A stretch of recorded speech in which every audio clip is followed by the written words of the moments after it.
Hello and welcome back to the channel. I'm Jay, and I need to come clean. It's an awful confession, actually. I am a PlayStation fanboy.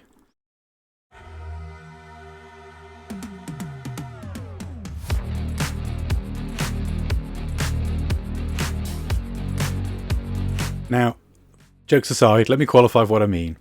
I am thoroughly back into my PlayStation, my PS5 specifically, and I'm invested big on it. I've bought lots of games for it and lots of new hardware, and I'm going to show you what's constituted my PS5 glow up, if you want to call it that. But for a long time, I was an Xbox gamer.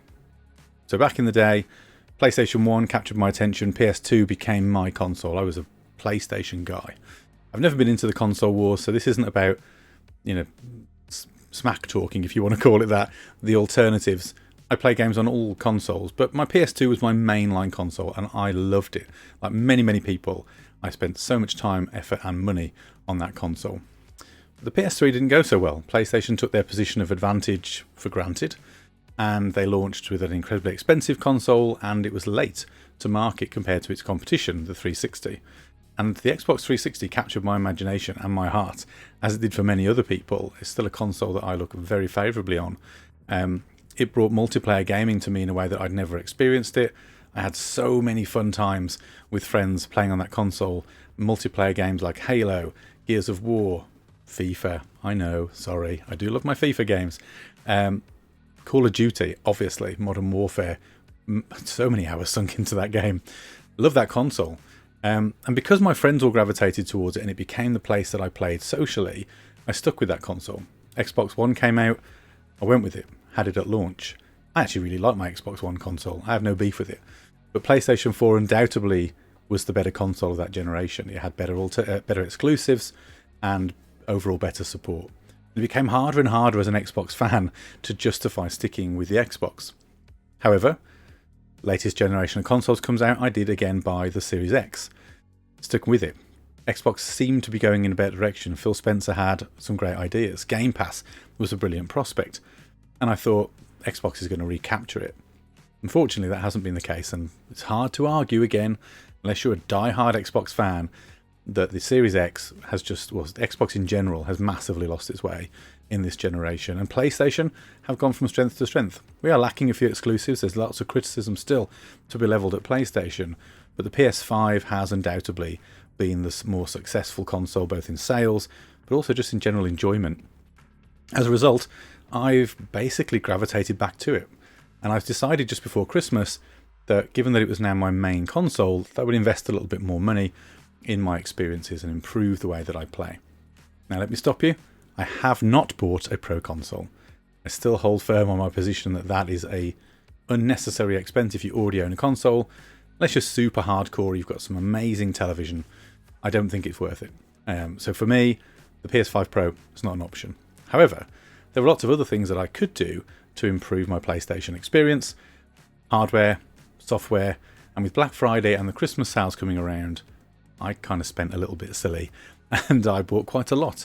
So I thought in this video I would just share some of those things that I've bought, some of my impressions of them. They're not reviews, don't come here for reviews, but I'll tell you a little bit about the hardware that I've bought, why I bought it, and whether I'm getting value out of it and whether I'm enjoying it or not. And I'm going to do that down the other end of the office. So before I do move there, let me just say a massive thank you and welcome to a number of new subscribers since my last video. I'm blown away by the reception to the room tour. I've had, at the point of recording, just within a week, about 2,000 views, which is unheard of for me on this channel. I only have a couple of videos that have got close to that or exceeded it, and that was done over months and months and months. I also picked up about 40 to 50 new subscribers in the last week or so, which doesn't sound like a lot if you're a big channel, but I went from sort of 250 at the turn of the week to now, again at the point of recording, at about 310 or so. So massive welcome to you if you joined as part of that sort of surge, and if you like that room tour video. And again, lovely comments on that, so thank you. If you haven't seen it yet, go back and watch it.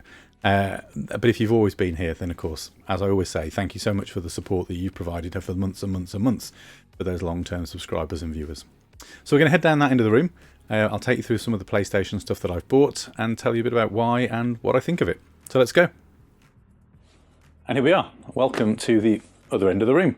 And a different camera. I hope this view's okay. I won't know until I edit it, and quite frankly, I'm not going to record it twice. So if it's rubbish, we're going to live with it, and I apologise. But I hope it's cool.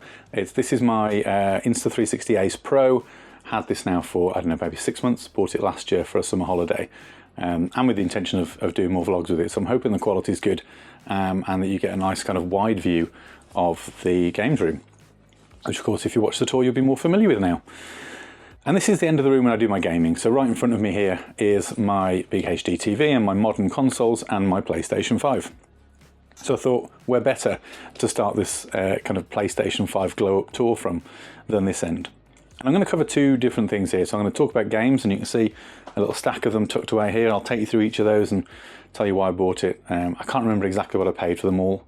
If I can give you a ballpark, I will. All of them, with one exception, I think, were in some sort of a discount or reduced offer before Christmas. And then I'll talk to you about the hardware as well, and I'll probably start with the hardware first, as I think that's probably a little more interesting.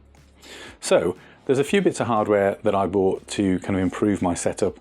The first one was to aid my PlayStation Portal use. So for those who'll know, and in fact it remains probably my most successful video on the channel, and it was the first video I launched actually back in January last year. I think it set unrealistic expectations for what my viewership might look like. But that video is now at something like 6,000 or 7,000 views, and it was really an impressions video on the PlayStation Portal, which at the time was a little hard to get. Now, I really like the PlayStation Portal. I don't get a lot of gaming time generally, and sometimes, as much as I love this room, I work in here all day as well when I work remotely. So, I don't want to be in here all day and then all night. So I often take the PlayStation Portal to other parts of the house or up to bed, and we'll be able to play that on the go. The one thing I must admit that I found challenging with it is making sure that it's charged, or remembering to charge it. So on that note, and rather boringly, I bought this third-party device. This is the Venom docking station. I tend to try and buy first party when I can, but it doesn't look like PlayStation do, or at least at the point I bought this, an official dock for the PS Portal. So this little guy, and again I'll show you some B-roll as we go along.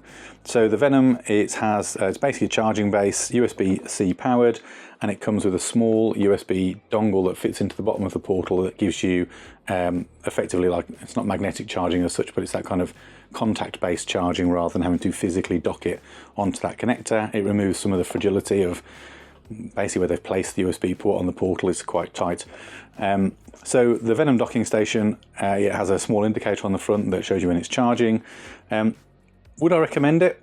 I think if you'd asked me when I first bought it, I'd have said absolutely. It's about 20 quid, nothing too bad. I got it on Amazon. However, it's a little odd. So I'll insert some B-roll here as I talk about it, but there's an indicator on the front of the dock that shows you whether it's charging or not charged. Now that sounds really sensible, and it is, except for once it's fully charged, the indicator turns blue, and it doesn't continue to hold the charge or keep the Portal charged. It then stops powering the Portal, which means that once it's charged, if it's sat there on the dock and you think, right, I'm ready to play now, and you go to grab it, it's often reduced in battery depending on how long you've left it. It could be 75%, it could be 50%. It was dead the one time I picked it up because I'd left it that long. So it's a slightly odd one. I'm assuming from a battery maintenance perspective that keeping it juiced at 100% is not good. So it's probably done for very good reason, but it does mean that the reason I bought the dock was to try and have the PlayStation Portal always ready, and because of that, it's not always ready. So I kind of have to remember that it might be, only partially charged when I come to take it off that dock. Or I think I guess if you're a regular user, then it probably is almost always charged for you. But because I use it like relatively infrequently, and I do find it, getting gaming time a challenge, I found that's probably the one limitation of it. But again, it's probably for good reason. But anyway, so that's the Venom charger. It's now sitting pride of place on my media center, and it keeps my Portal theoretically charged and ready to go.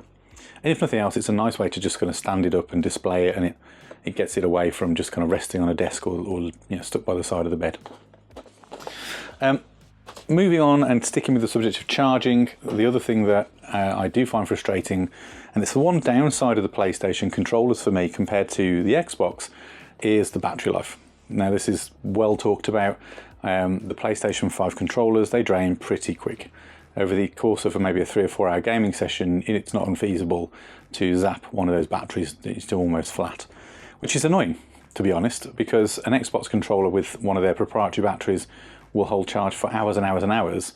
And then, you can also use AA batteries if you want to, which I know are a little bit archaic, but they're so much easier to swap out. They're going to last longer for us collectors because you can just take them out, pop new ones in. You don't have to worry about battery bulge and, batteries disintegrating inside your device.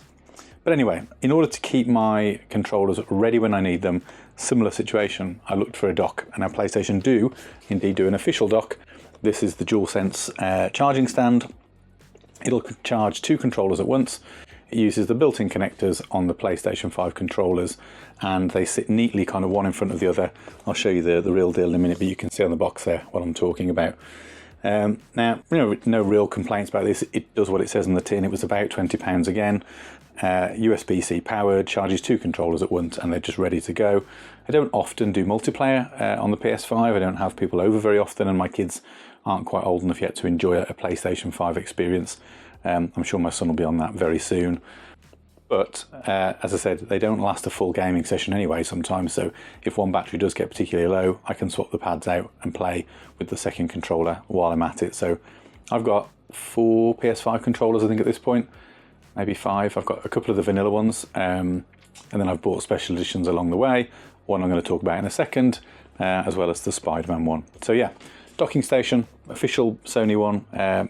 It looks in line with the PlayStation 5 from an aesthetics perspective, looks neat enough on my media center, can't really complain about it. Then we'll stick with the controllers. So I just want to talk a little bit about what is probably the most expensive investment, well, undoubtedly, in fact, the most expensive investment in this video, and that is this little beauty, which I am super pleased with. And I'm just going to pull that box up and show you a little bit of that, because I think the box in itself is worth some of the price. So this is the 30th anniversary PlayStation DualSense Edge controller, which, if you don't know what that is essentially their Pro controller, very similar to the Xbox Wireless Elite. It's a proprietary first-party Pro controller. Now this is pricey, I'm not going to lie, and I paid a little bit more than RRP because of the nature of scalpers and the annoying side of purchasing limited edition things designed for us passionate fans. So the only fundamental difference between this and the standard DualSense Edge is the colour scheme. And of course you can see from the box here, we've got the original PlayStation look and feel of the box, as well as the colour scheme, that black and yellow, which was synonymous with the early PlayStation. And on the controller, it is those muted grey tones that we're used to, as well as the accent colours for the square, triangle, circle, and square. So, in terms of the controller, I'll grab the real deal just a second, rather than just showing you the box. Let me take that off my charging dock. So here's the controller. Again, I'll do a bit of B-roll instead of just holding it up, but really nice in hand, quite weighty compared to the original PlayStation 5 controller. Not to the point where it's painful to use. There's just a little bit more heft to it. It feels a little bit more premium. There are a couple of features that separate it from the core controller. So I'll just talk you through those and try and remember them. So first of all, on the back, you've got the adjustable sticks. So you can change the depth of the triggers and how low they go. Now that's useful if you're into things like first-person shooters and you want a more reactive trigger and you don't have to fully depress it to get a shot off. I don't need these features, by the way, but that's what they're there for. You've also got paddles with interchangeable levers, so you can have these tiny little thumb paddles that I've got on there now. I prefer these because they don't get in the way as much when I'm just playing a game. You can also put slightly longer paddles on. Now both of these features that I've just mentioned exist in the Xbox Wireless Elite controller. In fact, the Elite controller has 2 paddles on either side, not just the one. So if you are comparing like for like, then Xbox probably still a slightly better wireless controller, or an Elite controller in my opinion. But anyway, we'll move on to the next point. So the other thing that I do quite like about this is the ability to have hot swappable profiles. So these 2 triggers on the back can be mapped, and in fact the whole button layout can be remapped if you want to, and then you can hot swap using the function buttons, which are just under the triggers, and then one of the face buttons, square, triangle, circle, or X. And what you can do basically in the middle of a game is just swap to a different profile. So you could set one up for, as I did, for Helldivers. So it annoys me that Helldivers has the grenade and the stim on the D-pad. I just feel like it's not where I want it when I'm trying to frantically stay alive or combat the aliens. So I actually switched it to the paddles, so I have a profile for Helldivers. You could set one up for a shooting game that you love, a driving game, a FIFA, etc., and remap almost the entire pad at the click of a button. The other thing that you can do, which is a slightly strange one, is that the whole sort of base module actually comes out, so you can swap the thumbstick module. So if over time those thumbsticks get damaged, you can take them out and swap them. And you also get interchangeable nubs on the thumbsticks that come in the fancy little box. I'll just grab the box actually as well, because it is particularly nice. Again, it's themed around the PlayStation 1, but this 30th anniversary version is identical to the one that you would get if you just bought the standard version, only that comes in the PS5 kind of white colour scheme. And inside here you have, let me just open that up, again you've got the function locks for the so this is actually for the cable. So if you want to play cabled, you can actually lock the cable in, which I guess gives you a little bit more security if you're playing it or you want to throw it around the room. I don't really know why they've included that. And then the other thing just to mention, as I said before, interchangeable paddles, and interchangeable thumbsticks. They also say you can charge with the case, which I understand why they say it, but it does make it sound like the case is smarter than it really is. The reality is it just has this hole at the back, which velcros up open so you can plug a cable in. So, I guess you can charge it while it's in the case, but it's not like charging your AirPods or something like that.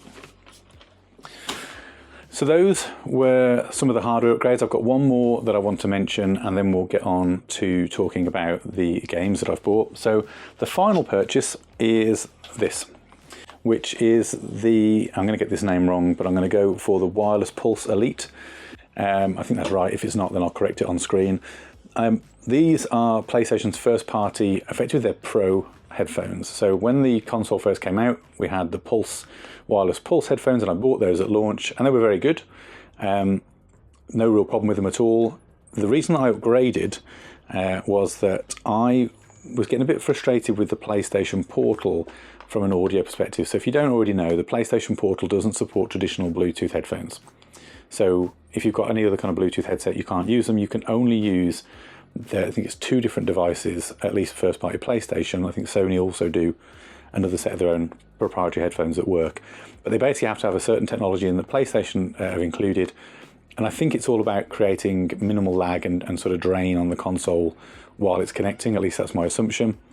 But there's 2. So there's these, the Wireless Pulse Elite, which can connect to the PlayStation Portal, or they do the in-ear buds, which come with their own charging case.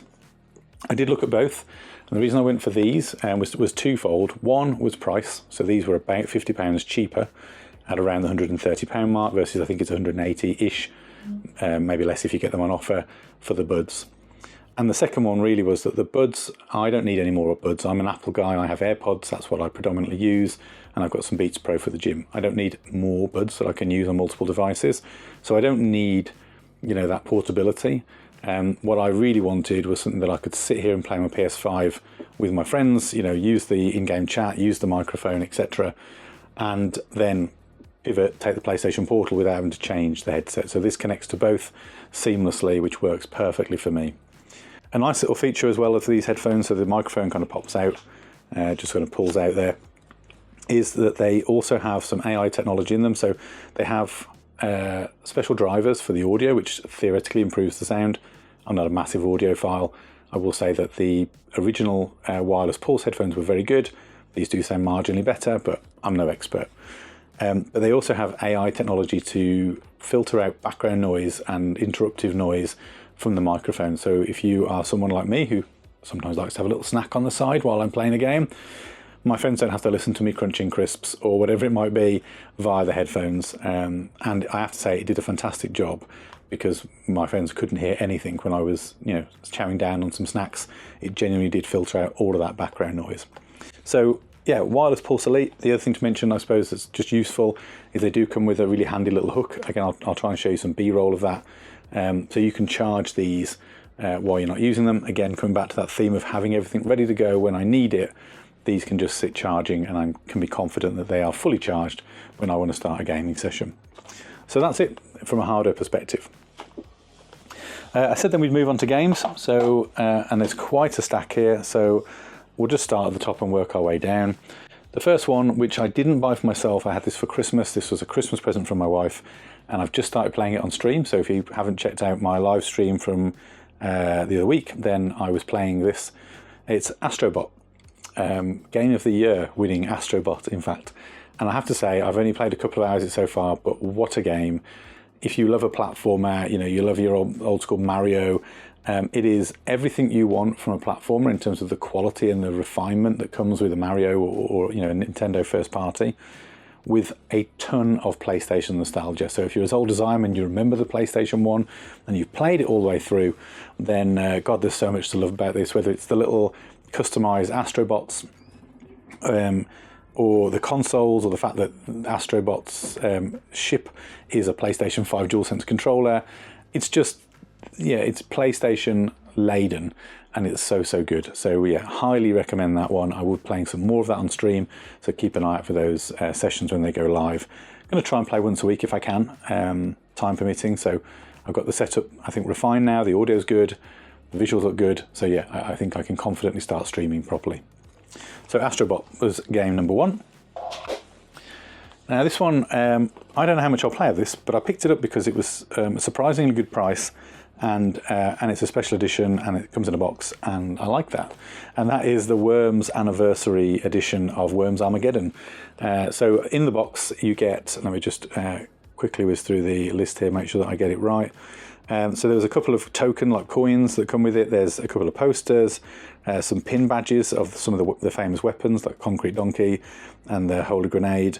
And then of course you get the game itself, and I think there's also some stickers and a little art book in there. So it's actually really quite a nice little collector's edition. I didn't know it existed, didn't really need it in my life, but I do have fond memories of the Worms. I mean, going back as far as Worms 2, basically, where I played the hell out of this on the PC as a child. So bought this again. I don't know how much I'll play it, but it's a nice one to have in the collection. And as I said, it was actually really quite a kind of affordable price when I picked it up. I bought a lot of these on Amazon, so a lot of them were like Black Friday sale offers. So again, don't know what they all cost. Next one is Hitman World of Assassination, which actually includes content from Hitman 1, 2 and 3, all kind of remastered into one package. I've never really played the Hitman games, controversially, but I was been really getting into some of the coverage PlayStation Access have been doing, and just before Christmas they did a series called Hitman, where one of the presenters played through a set of challenges devised by the other co-presenters on Hitman, and it just looked like a really cool game. And I think, if I'm right, they're also bringing PSVR functionality, I think, to some of the content from Hitman 3, and I don't know whether that's going to work on this when it arrives, but if it doesn't, either way, I just wanted to give this game a go. I'll probably play it on stream at some point and sample it. I'm not desperate to play through absolutely everything, but the locales look amazing. I like the idea of it. I'm not a stealth kind of guy normally, so I might not be very good at it, but we'll give it a go. So Hitman World of Assassination. And all of this is really to expand my physical collection of PS5 games.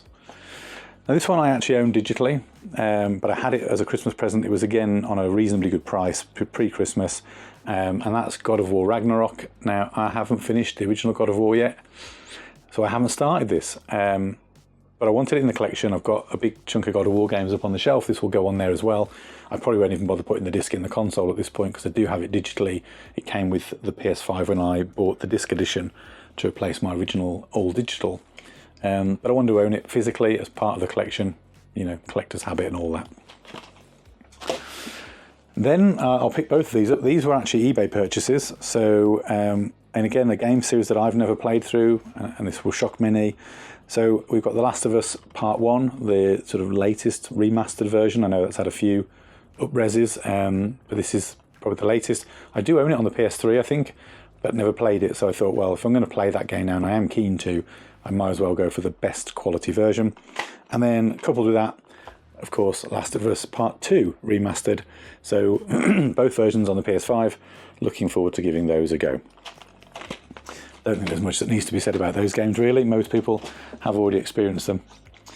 Another eBay purchase. This is one to play with the kids, but I heard good things about this, and I am very fond of the character, going back as far as the PS3, and that is Sackboy's Big Adventure. So this is kind of a mascot 3D platformer. Again, probably not going to be anywhere near as good as Astrobot, but I think it had good reviews when it came out. I think it went well. I think it was a launch game for the PS5, and I thought I'd give that one a whirl. So I'll probably save it and play it with the kids, but one to add to the collection.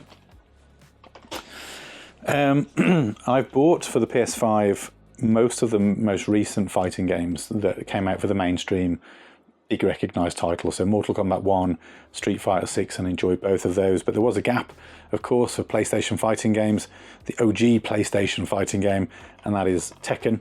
So this is Tekken 8. I do like me a bit of Tekken. I think there's just something about some of the characters. I have real fond memories, specifically of Tekken 3 and Tekken Tag Tournament on the PS2. So really pleased to add that one to the collection. Looking forward to putting that in and giving it a go. Again, not a huge amount to say about that one, but Tekken 8 in the bag. Now this is going to be an interesting one, because this was I picked this up because it was nominated for Game of the Year. I hadn't really heard much about it, and it's not the sort of game I would normally play. But that is Metaphor Re Fantasio. I know that that is an Atlas game. I know that's the guys that make Persona. I've never played a Persona game, and to be honest, it feels like they're such big games, they're so deep into that series now that I'm kind of put off playing them. And I appreciate this is a long game, and again, I probably won't finish it when I get round to it, but because it's a standalone and it's a new title in its own right, I thought, well, I can probably get into that and then not have to worry about what I do and don't know about the series. So I picked it up. Again, it was on a Black Friday kind of deal shortly before the Game Awards. I think it was about £30. I'm sure by the time I actually get round to playing it, it'll cost less, but I was excited to add that one to the collection as something I might pick up and play.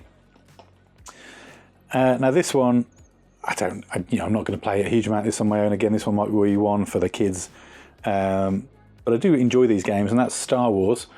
Specifically though, Star Wars Lego, the Skywalker Saga. So that's all 9 films in one game. I do remember playing the Star Wars Lego games back in the day. I think around the time that the second trilogy, the prequel trilogy, was being released in cinema. They are great fun. I know that a lot of work's gone into these. They are highly polished games, good kind of sense of humour, a little bit silly, and I just thought I'd pick that one up as almost like the complete master experience, if you like, of Star Wars the Skywalker kind of saga game. So all 9 in one, everything you need to work through with the kids at some point, especially when I'm trying to get them into Star Wars when they're old enough. Again, another remaster here, and I've not gotten round to playing yet, and I think I might even own these digitally already, the Uncharted, most recent Uncharted games, specifically Uncharted 4. I played 1 and 2, never got onto 3, just because of time, not because I didn't think it was any good, but then thought, well, I might as well play the most recent one, and then if I decide to go back even further, I can. So I picked up Uncharted Legacy of Thieves collection, which includes The Thief's End and then The Lost Legacy, which was that kind of, I think it was going to be a DLC, then it got spun off into its own separate release. So pick those up to play. I know Uncharted Thief's End is supposed to be an incredible game. So yeah, again, remastered version to enjoy it at its best. Now, I heard a lot about this next game many moons ago when it first came out, which is the Atari 50th Anniversary Celebration. I don't have any particular love for Atari. I never owned one as a kid, but I understood from this that it includes, so it's 38 games, I can see on the back of the box here, but it also, I think it's almost like a documentary in its own right. There's lots of content and story about the development of these games and the history of Atari, which I thought was, in fact, I'm reading this now, it says it includes the original release and adds 2 new timelines and 38 games. So it's now got 140 classic games presented with best-in-class emulation and modern quality of life enhancements, and the ability to play classic games that have not been available for ages.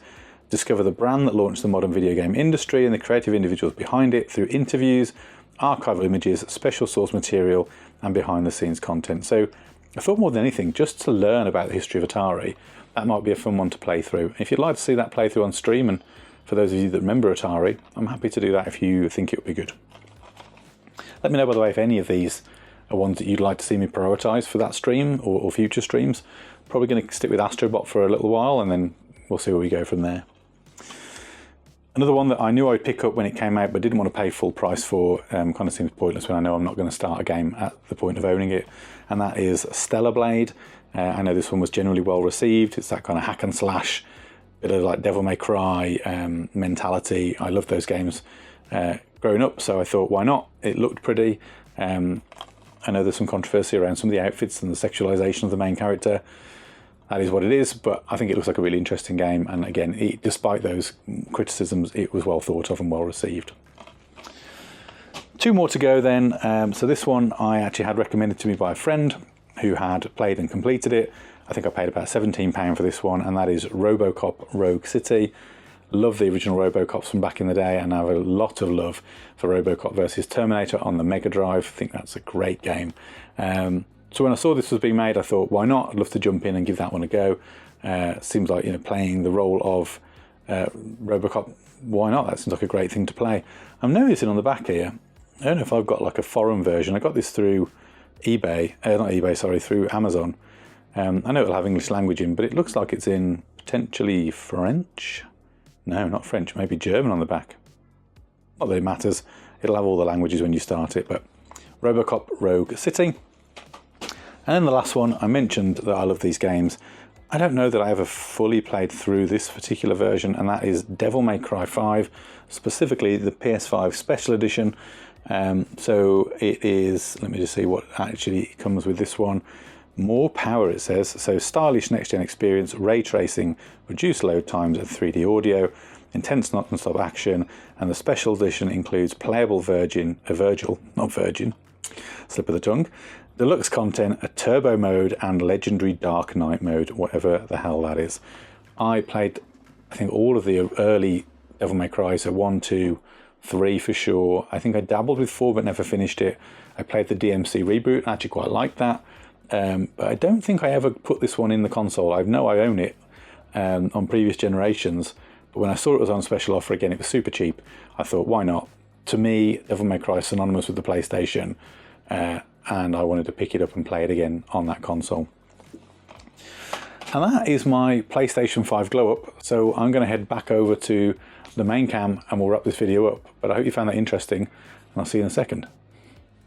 And we're back. So hopefully you enjoyed that, and maybe you saw a few games in there that you liked. I know it's very modern facing for me, considering that a lot of the content on here tends to be more about retro games. But I thought I'd just share, I guess, my falling back in love with PlayStation and really wanting to double down on that investment. I think the PS5 actually has been a console that I'm really enjoying playing. It improves massively on some of the faults of the PS4, but it's unquestionably the most successful of the 2 consoles when you compare it with the Xbox. And unfortunately for me now, my Xbox Series X is gathering a lot of dust. I don't have the heart to get rid of it. I am that close to cancelling my Game Pass subscription because I'm just not using it. There's just nothing really drawing me in at the moment, but I'm hanging on because there is a Gears game coming, and I am a massive Gears of War fan, so don't worry, I'm not getting rid of the console. But yeah, it's just become very much the second fiddle now to the PlayStation, to the point where even with my friends who do play on Xbox, if I can, and some of them have moved over as well to PlayStation, if I can get a cross-play game, I'll buy it on the PlayStation and cross-play and just Discord chat with them instead, which works perfectly well. In fact, arguably better than either PlayStation or Xbox's own built-in party chat mode. So that is the end of the video. Thank you very much for watching. I hope you liked it. More to come over the next few weeks. Next week's video will be my kind of January and December roll-in for my pickups. I've got a whole variety of different things that I've picked up in there as well. I've actually bought quite a few Metal Gear Solid editions for my collection, but I'm thinking because I've got so many of them, I might separate those out and make those a separate video, but I've still got loads of other stuff left that I've picked up through December and January to show you. I've also got a whole video around Xbox 360 accessories to come at some point in the future as well, so look forward to those. And then, of course, more retro quests and more content in general. So stick around. If you haven't subscribed, then please do so already. It really does help the channel. I'm really chuffed with the kind of uplift in subscribers over the last week or so. I'm hoping that we can continue that momentum now and get to 500 subs sometime this year, maybe even in the first half of the year, and then we can start targeting that 1,000 subscribers perhaps. We'll see how we get on. But next milestone's 500 for sure. So thank you again Leave some comments below. Let me know what you thought of the pickups today. If you've got any questions about the hardware that I've picked up, if you want any additional impressions or you want me to answer anything about any of the specifics in there, then I'm obviously more than happy to do that. Love to kind of chat with the community and sort of share thoughts and ideas. So please do get involved in the comments. Otherwise though, I'll leave you there for now. Have a look at one of these videos that YouTube thinks you might like. Maybe. I assume they're one of mine. I don't know which one it's picked. Hey, it's based on your needs and your love. I'll see you in the next video. Thanks so much for watching.